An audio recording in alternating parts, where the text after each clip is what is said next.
I wish I could smile like that. Show everybody a smile, babe. Look over at this camera, smile on. Smile at all those folks real big. I fell so in love with that girl, but I got a smile on my face because I'm introducing somebody that I can't even describe how much I've come to appreciate him, respect him, count it an honor to be a real friend. I'm talking about somebody that when I first heard of him, they would say, there's a guy on television and people think he preaches like you a little bit. And he reminds people of you. I said, really? They say, yeah, he's got black hair, of course he's young and trim like you used to be, Oh. But it's a guy named Jentezen Franklin. And I got to watching him, and he's probably a whole lot past me. But I could see what they were talking about. There was a lot of fire. And I've gotten to know Jentezen real well. It's been a great blessing to not only preach at the Free Chapel there in Gainesville, Georgia, but to be his friend. Here's a book. It's just he's got New York Times best-selling books. Matter of fact, we're going to do another program where we talk more about this, but we're going to talk about one of them that really got people's attention. It was on fasting, and we're going to talk about why does that matter. So it has nothing to do with dieting, even though maybe we can use that, but just hang in there. Next program, and he'll be with another. But love like you've never been hurt. This is huge. So what in the world is this successful pastor with a great church and wonderful viewers on his television program? What is it that he's talking about? It seems to me like he's talking about understanding hurt and then loving like you've never been. Let's hear what Jentezen Franklin has to say. Would you welcome Jentezen Franklin to Life Today? Thank you so much. Good to see you. Thank you. It's an extreme honor to be here with two of the greatest Christians that I've ever met in my life. You guys have inspired me. I love your compassion. I love the way you care for the needy and the poor and the broken and the hurting. And you model so well, Jesus. And I honor you tonight. You're a great man of God, and so are you, a great woman of God. Thank you, Jentezen. I appreciate it. I want you to just take us on a journey here because, I know enough about the content of the book and that you had a heartbreaking situation that even in your own life and family made you feel disqualified to even lead your church for a while. Yeah. It was a lot of hurt. People probably be stunned to know, and you probably figured you'd never even have to have the occasion or even ever bring it up. But take us on that little journey. I had a season where I never wanted to quit so bad. I really look back on it now, and I realize so much was just hanging on a thin cord there, And what happened was, I have 5 children. My wife and I, Sharice, have been married 30 years, and we had 5 kids 2 years apart. That's a lot. I mean, and good timing, buddy. 4 girls in a row, and then a boy in that order. And my girls take after their mother, and they're beautiful girls. They're beautiful inside and out. And the enemy came after my girls, and we went through a season about 9 years ago that I'm just now writing about. I don't think you need to write about stuff when you're in the middle of it. But this was about 9 years ago.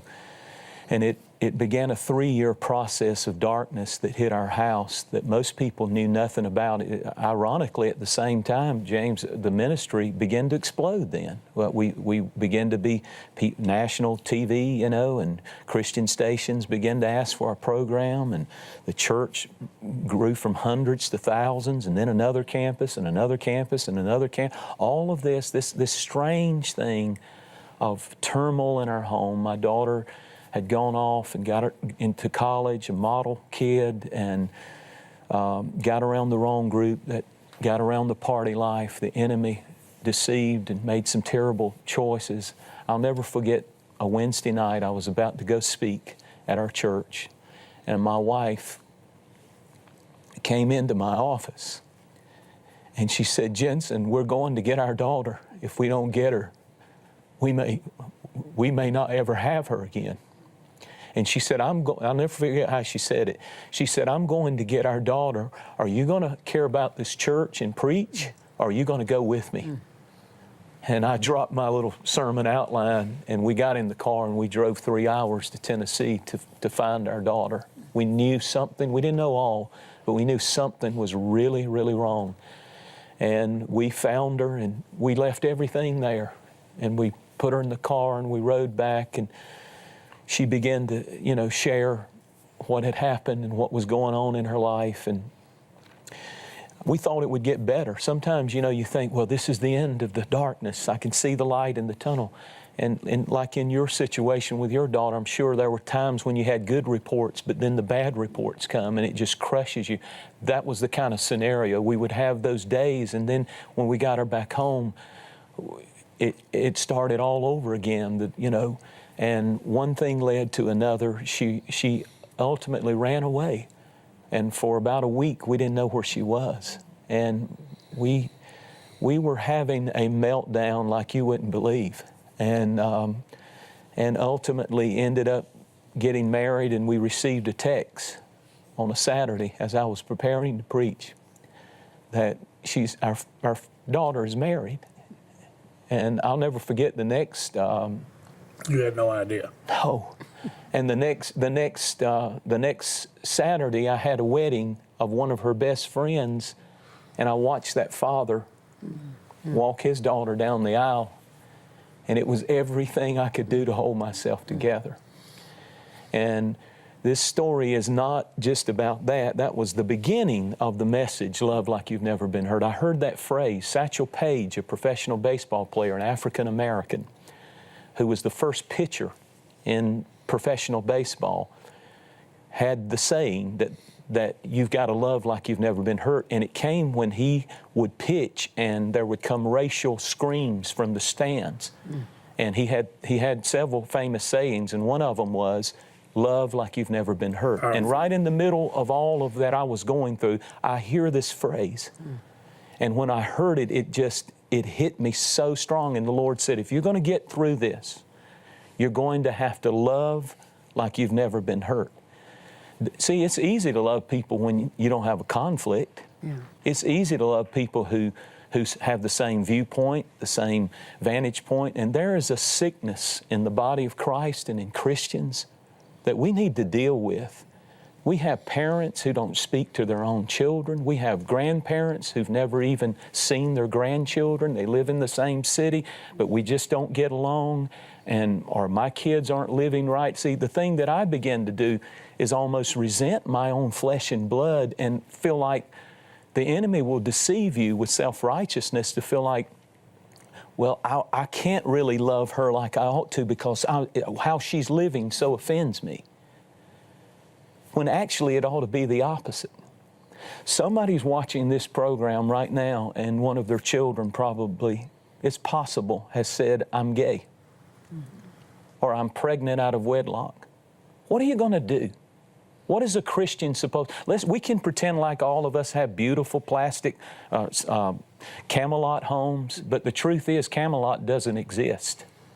And every home, sooner or later, every family's going to go through something that shakes you to the core.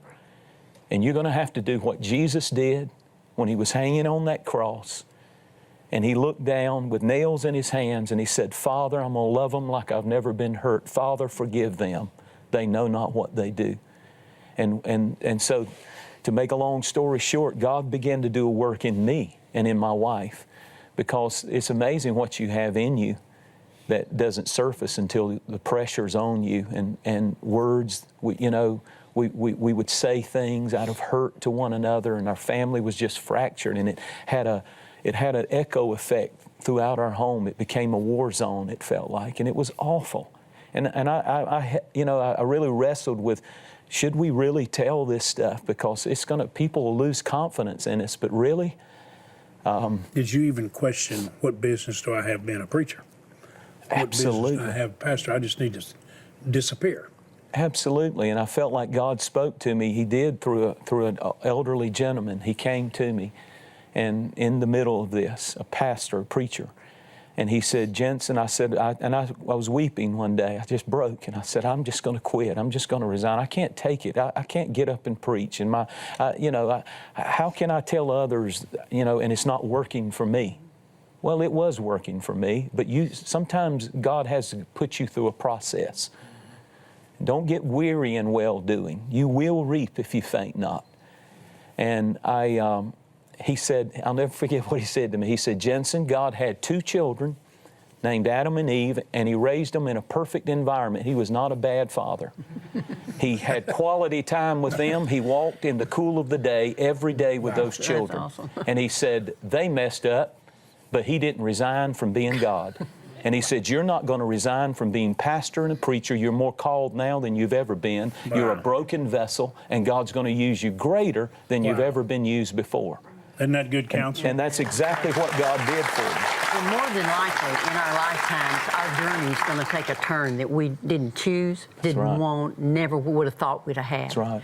But the secret is our relationship with God. And now, God, what do you want to do with this? Here we are. Yeah, exactly. And even with God, even our relationship with God, don't you have to learn when you walk through, you know, you've walked through and others have walked through seasons where there's the unexplainable absence of God. Where are you? Why don't you do something? You could heal this child. You could turn this thing. Where are you? If you love me, why don't you? This is my baby. This is my child. Do something. And in those moments, you have to learn to love God like you've never been hurt. Because we talk about you don't understand some actions or the apparent lack of action. This was with our daughter. You referred to our daughter fighting cancer. Your daughter was fighting a battle with the enemy sitting on her. She's got a disease sitting on her. Nobody had more faith. We walked through all of that. And I said when Robin died, if I didn't know God so well, I wouldn't like him. But see, I knew him. And I knew he wouldn't hurt me. so good. He knew that if I was hurt, he would love me through the hurt. Yeah. Which is what he did for you. I mean, Yeah. it's a miracle. And I got to ask you, how is she? Amazing. God has completely touched, restored, renewed. She is in full-time ministry. She works in Atlanta at a great church. She's a media director, has a whole department. She knows everything about these cameras and crews, and she is She have amazing. kids? And her husband is full-time in ministry with her, which we never, we had, you know, just such bitterness in that situation. You know, it's my daughter. And, Yeah, sure. you know, and you have to begin, and I want to say this, it's not like it's a magic one thing. The first meal that we ate together with them, you know, when we reached out and said, I want to eat with you. I want to talk to you again. I want to have my family at the table again. You know, that's the most beautiful thing when families start hugging and crying and kissing, and loving, taking pictures. So how long has she been right now? How long has it Oh, it's been 9 years. 9 years, right. And she's right, her husband's right, and she's given us a beautiful granddaughter, and God has done a miracle. But, you know, it's a process. We like forgiveness to come instantly. Or even the finished result of the forgiveness, all the Yeah. healing that goes with it. It doesn't always come instantly. I like instant deliverance, but I found that some of it's progressive. Very I keep much saying, so. I like instant better, Lord, but, Very but much the so. walking out sometimes develops things in us that's really important. Absolutely. One of the things that I think we have to learn to do is let God begin to move us forward. In Somalia, when our troops went in, you know, to arrest that drug lord back in 1993, and you probably saw the movie Black Hawk Down. One of the scenes in that movie really spoke to me, and I preached a message on it, and I put some of it in the book. And there's this commander, and the bullets are flying everywhere. They're being attacked and shot up. And he turns to one of his soldiers and he says, "We got to get out of here or we're going to die." And he says, "Get in the Humvee and drive." And the guy looks back at him and he's all bloody, half his hands blown off. And he said, but Colonel, I'm wounded. I'm shot." And the answer that the colonel gives back is a classic. He says, "We're all shot. Shut up, get in the truck, and drive." And I preached a message on that you're not the only one that's been betrayed, hurt, broken, disappointed, lied on, deceived. Sometimes you just have to say to yourself, shut up, Get in the truck and drive. It's time to move forward. It's time to, if you sit there and rehash and rehash and rehash all that's gone wrong, you're going to die there. You got to get in the truck and go on and drive out of there and let God take you to a new place. And God is ready to give you the grace to do it. And that, to me, that's what you're writing here. Absolutely. And trying to inspire people that, couldn't believe that guy that's leading a good church, a great church, has got all this going on. And then for you to go through it, come out on the other side, and be able to really say it in experience that when you are hurt and you're hurt deeply, you got to learn to love like you've never been hurt. And that's a good illustration from that leader, too, that commander. Would you say thanks to Jentezen Franklin for sharing his story, for being able and willing to open up your heart and your life? And, I just praise God for you that you're willing to do it. This is a great book, and you can get it online right now. Love Like You've Never Been Hurt, Jentezen Franklin. You can watch him on television. And, I want to tell you something else. We're going to have him back. We're going to talk a little bit more about this. But we're also going to touch on something that was probably maybe the first New York Times bestseller he wrote. Had to do with something that's just not at all popular to most of us, and that's fasting, like giving up something, especially food.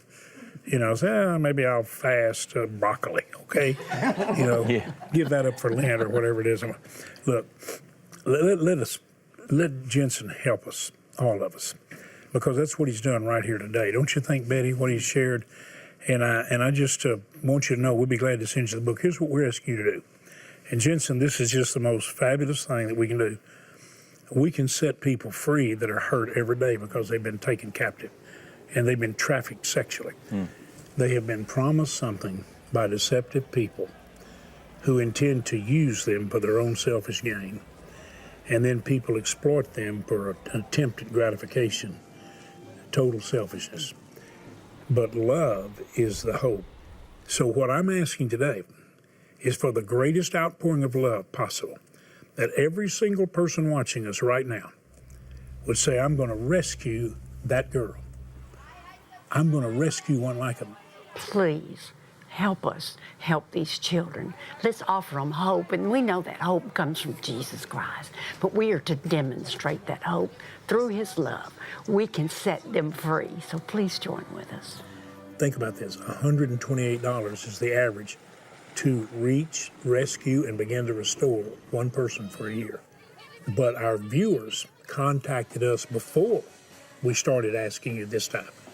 They're going to match over $300,000 of what you give, meaning what you give today will be doubled. So would you do it? Go online, please, or dial the phone number that's there as a prayer line, and let it be a lifeline. Take your bank card or write a check, make it to life, but call us and tell us you're putting it in the mail. Thank you so much for making that gift. Thank you.